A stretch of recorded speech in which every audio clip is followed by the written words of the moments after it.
Hello everybody, this is a video about the fingering patterns in black note scales. I'm making this for people who have to learn or revise all the scales, both major and melodic and harmonic minor. I'm going to start with this video on black note scales, and it's important to look at the underlying patterns behind them. There are a lot of scales that you might have to learn, and often they're in books. You've got books here with all the fingering in and all the notes, an examination book here with all the fingering and all the notes, and a very old book here, incredibly old, with all that notes and fingering. If you work through every scale, that's good. You need to know the notes, you need to know the fingering, but it's important also to understand why the fingering is the way it is. And in black note scale, it's based on the easiest way for your thumb to pass under, in your right hand going up and your hand to go back, and in the left hand for your hand to go over and the thumb to come under there. I'm actually basing this little video on a section of Max Cooke's book, Tone, Touch and Technique for the Young Pianist. The section I'm basing it on is just 1.5 pages in the center of the book here. This video is about this, the patterns for scale fingerings, and we're looking at the black note scales, the scales that start on black notes. I'll do separate videos about white note ones and also about the arpeggio fingering. This book should be in the Monash University Library. It's probably in most university libraries. I'll put a link to where you can find it on the internet for sale, and my own students, I've probably already sent you a sort of study version of those 3 pages there for your attention. So with the black note scales, there are 2 different patterns we can have. Most scales fit one pattern, and there are 2 exceptions. The exceptions are B flat minor, both forms, and E flat minor. Let's look at those later because they're the ones that are actually quite easy with that pattern. Let's look at the first lot of black note scales. So for example, let's do B flat major, which is probably, an easy one that you all know. Let's look at it in terms of black and white notes. So we have a black note, a white note, a white note, a black note, a white note, a white note, a white note, and a black note. So we have patterns of black and then patterns of whites. The thumb goes on one of those, the thumbs must go on white notes. In the left hand, the thumb will go on the highest of any group of white notes. In the right hand, the thumb will go on the lowest. How does that work? Here we have black, white, white, black. So we have a black and 2 whites. The thumb in the left hand must go on the highest because our hands look like this. We want to get as many white notes as we can and finish the white note pattern with a thumb. So we have the thumb is going on the D, the 3rd note, so we must start on 3. Now our next notes go black, white, white, white, black. A black, 3 whites. Again, in the left hand, our thumb should go on the top of those 3 white notes, so on the A. So that means we put finger 4 over to make that happen. So we have here black, white, white. The last white before a black is our thumb. Black, white, white, white. The last white before a black is our thumb. Let's do 1 octave, and we'll come back down again. Same pattern coming down, of course. Thumb on the highest of the white note groups. We go to 4, we run out of fingers. Thumb goes under on the first of the white note groups coming down. So left hand, when you've got 1 or more white notes between black notes, thumb on the top for the left hand. Right hand is opposite. Black, white, white, black. We want our thumb on the first of the white notes on the C. So we have this group C, D, E. Thumb is on the lower of the 2 white notes. Now we've got white note, white note, white note, black note. Our thumb is going to go on the lowest of them, on the F. Feels very comfortable. So we have this. My thumb. Now I've run out of fingers. White, white, white, black, and thumb is on the lowest. Coming down the same. I've got to the thumb, I've run out of fingers, my hand goes across, I remember it's a 3. So we have white note on the lowest note in the thumb on the lowest white note in the right hand. In the left hand, the thumb is on the highest white note. When the hands go together, we have interesting things like 1 and 2 happening. It'll be different according to each one. In that case, we've got 1, 2, 3. But the best thing you can probably do if you're not very sure about the fingering patterns is take a week and look through all the different scales, and I would recommend looking at these fingering patterns and see how they apply to each group of scales. So for example, what I've just explained to you applies to C sharp major, C sharp minor, E flat major, F sharp minor, both forms of that, A flat major, G sharp minor or A flat minor, both forms, and B flat major. So it applies to a lot of scales. Let's look at it in a different case. There are some scales where there's only one white note between black notes. C sharp major, for example. Black, black, white, black, black, black, white. I'll play it with my nose. Black. I'm using crazy fingering just so we can just looking at black and white. I'll do this one. Black, white, black, black, black, white, black. Okay, we don't have any choice. In both of our fingerings with the hands, we need to have our thumb on those white notes. So in the left hand, it will be 3, 2, 1. And then to get our thumb on this one, we need a 4. If we keep going, it would be a 3. But if we stop and make it the top one, let's have a 2 for the turnaround note. The right hand, we've got no choice as well. We're going to have the thumb on that and that note. So 2, 3, 1. Keep going. Run out of fingers of black notes, and then we have that. Here the turnaround note is the same. 2. Okay, so when you play that hands together, it's quite easy because your thumbs are together. As long as you've got here, it's actually quite good here because you've got 2, 3, 4. So your thumbs are together on that. Another one like that would be F sharp major, where we just have the one black note. One white note, I should have said. White note, white note, white note. And that's a particularly cool one because you've got this group here, or an easy one. Thumbs, we've got 4, 3, 2, 2, 3, 4 in that. Thumbs, 2 and 3, 2 and 3.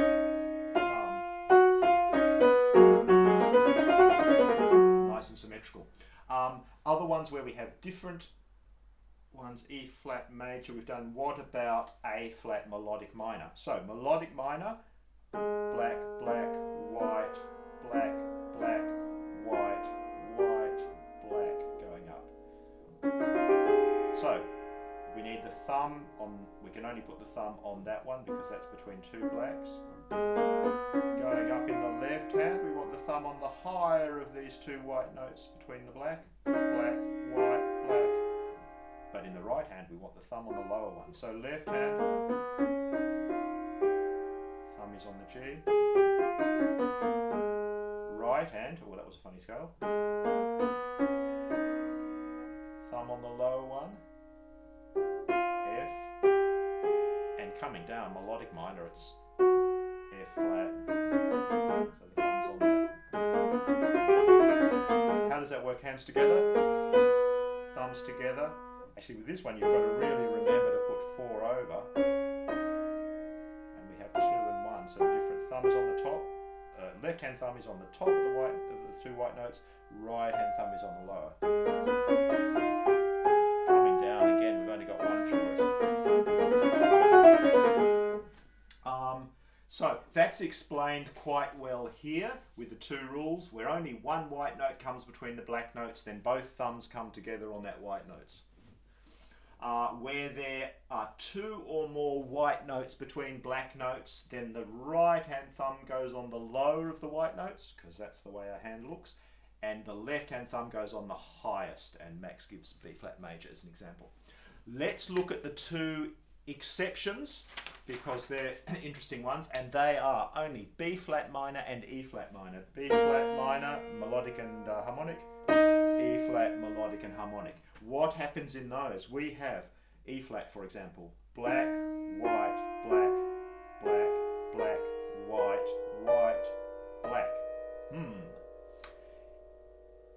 if we followed the same rule, we'd have the left hand thumb on the highest and the right hand on the lowest. It doesn't work that way. You don't have enough fingers unless you've got 6 or 7 fingers, in which case you're probably very lucky, but you'll have to learn completely new fingering. So in this one, the thumbs come together on the F and the C flat, or the C natural if it's melodic. So you just remember that. E flat minor, thumbs together. Thumbs together there. It's actually quite fun because again you've got 2, 3, 4 group, 4, 3, 2, 2, 3, 4, and then you've got 2, 3 group. So we do it in chunks. It sounds quite good.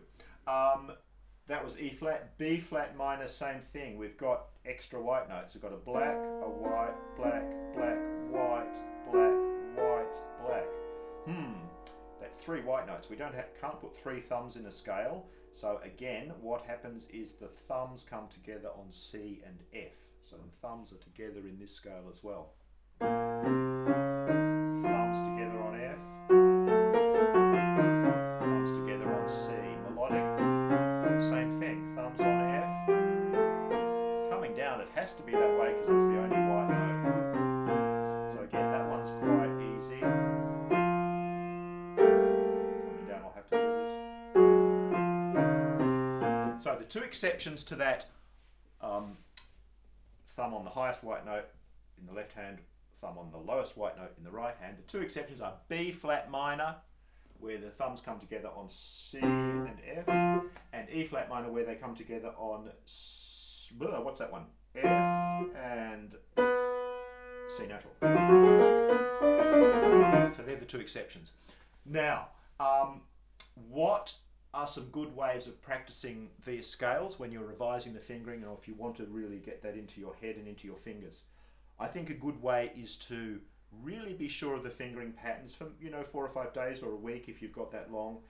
Maybe just do 1 octave or 2 octaves. But then there's some other ways as well. What about if you do it in blocks? So for example, E flat major, what about if I play it, or even I put my hand on the positions? Next position, top note. So let's think about what I've got there. I've got a 3-note group, a black, white, white. Thumbs on the top, good. Next group I can find is black, black, white, white. I'm only doing 1 octave, so this is my top turnaround with finger 2, coming down, group of 4, group of 3. I could do that all the way up the piano. I could do it silently. I'll just do 2 octaves. Whoops, that wasn't silent. I could do it like chunks. I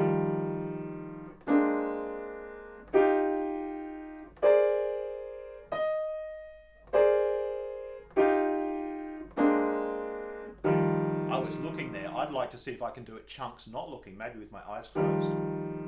Oh, it's harder to connect.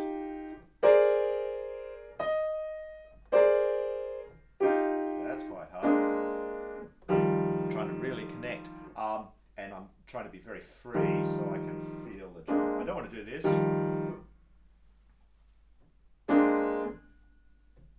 want to try and connect, because when you're going to play a scale, we want it to be really connected and flowing.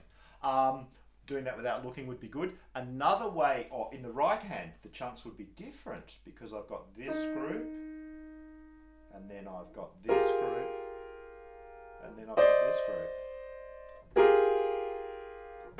So these are really hand positions. What positions does the scale make before I put my hand over or my thumb under?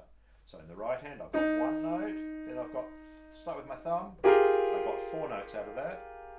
A group of 3 notes, group of 4 notes,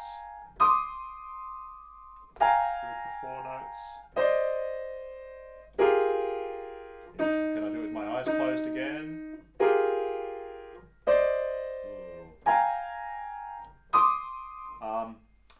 So doing those positions are quite good. You could also do it silently, just touch, touch, touch, touch. Or you could just imagine it, looking at it.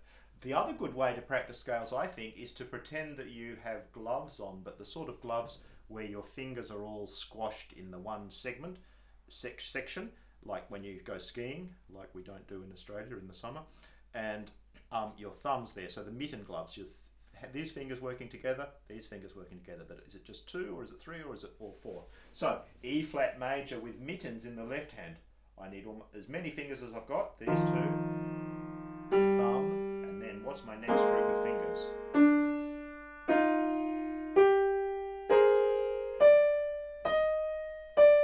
A group of 3. My thumb's ready. My thumb's ready. So that's the sort of groups there. Right hand is different. I've only got a group of 1 finger there. Thumb. Now, how many fingers? A thumb. How many fingers? A thumb. How many fingers? A thumb. And I'm at the top, coming down again. Got a group of 2 fingers, a thumb, a group of 3 fingers. And you can sort of practice preparing. You could use this play, prepare, play, prepare. Feel the next. Whoops, that wasn't very good. Then you could, when you know it really well, you could do those hands together and that would be different groups. So you'd have something very cacophonous like that. Would really annoy people when we get back to practicing in practice rooms in the School of Music. We'll be able to annoy our neighbours in the practice room by listening to what key they play their piece in. Choose a scale 1 semitone different and play really loud.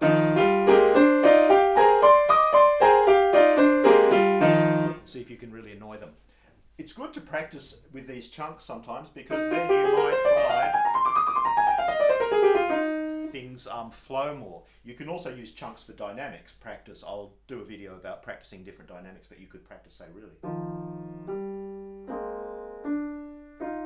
Trying to practice really slow. I'm trying to keep very free. That one's ready. Next lot are ready.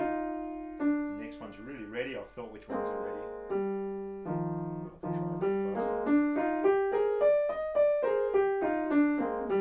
I could even do rhythms. I really like it when there's a phrase off at the end. I must do the opposite rhythm. Whoa, that's a lot of thumbs. Might sound quite good. Okay, so that's the patterns of your black note scales. Only 2 patterns. The one that looks at the white notes and says the left hand thumb goes on the top of the group of white notes, the right hand on the bottom, and the 2 exceptions, the E flat minor, B flat minor. Okay, I hope that's useful. It's very clearly explained in Max Cooke's Tone, Touch and Technique book in the beginning. Okay,